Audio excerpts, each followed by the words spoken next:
Hey, it's Clay Trader, and this will be a video chart on ticker symbol RTNB. We will take a look at the 30-minute time frame. Real quick, what do I mean by 30-minute in case maybe you're new to charts? Instead of each one of these candlesticks here representing 1 day's worth of price action, which is what you would normally see, each one represents 30 minutes. So while this here may look like several days worth of time, it's actually just today's price action broken down into 30-minute time slices. I like to this time frame. I think that's a good job of telling the quote-unquote story of the price, and then makes mapping out levels of support and resistance a bit easier to see. Did this analysis a few days ago, so that's where the green line down here is coming from, which looks kind of goofy now given where the price is all the way up there. But yeah, believe it or not, at one point in time, that green line was actually relevant to the chart and not really relevant anymore. Sure, it still pertains to the chart, but given where the price currently is, it's no longer relevant. And for that reason, I'm just going to go ahead and use this green line, at a different location, because from a presentation perspective, I don't want to risk causing clutter with a million lines everywhere, because clutter can cause confusion, and that's the exact opposite of what I'm trying to accomplish with these videos. So let's first just start by mapping out what I would call the ideal level of support going forward, and that's right up there at $2.50. And this comes from a foundational principle in charting, which states when levels of resistance are broken and closed above. So let's first establish the fact that this was without question a level of resistance. You can see price failed to break above it there. Once again, struggled right there, but then finally was able to break through it today. So the rest of that rule states that when levels of resistance are broken, you want to see them act as support. Now, don't get me wrong.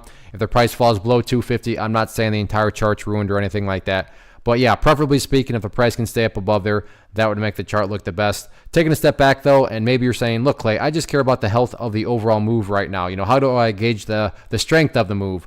This right here being defined as the move. Well, the very simplistic and straightforward way to do that is just to keep an eye on that purple line there, which is the famous 50-period simple moving average.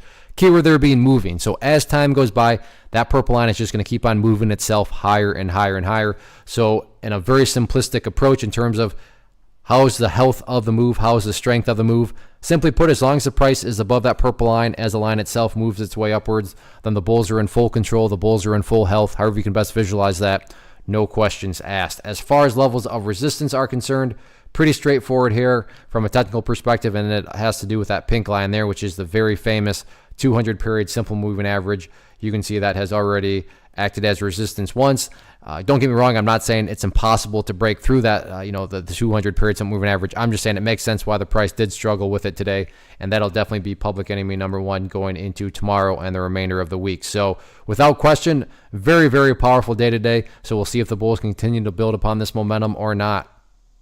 One of the biggest questions that I get is, hey Clay, how do you find the stocks that you trade? So what I've done is put together a free resource guide where I talk about the tools that I use to locate stocks that I find interesting and think may have potential. So if that sounds like something that could add value to you as a trader, then click on the image that is up on the screen right now and I will email you the guide. The guide itself is very short and to the point, and best part, it's completely free.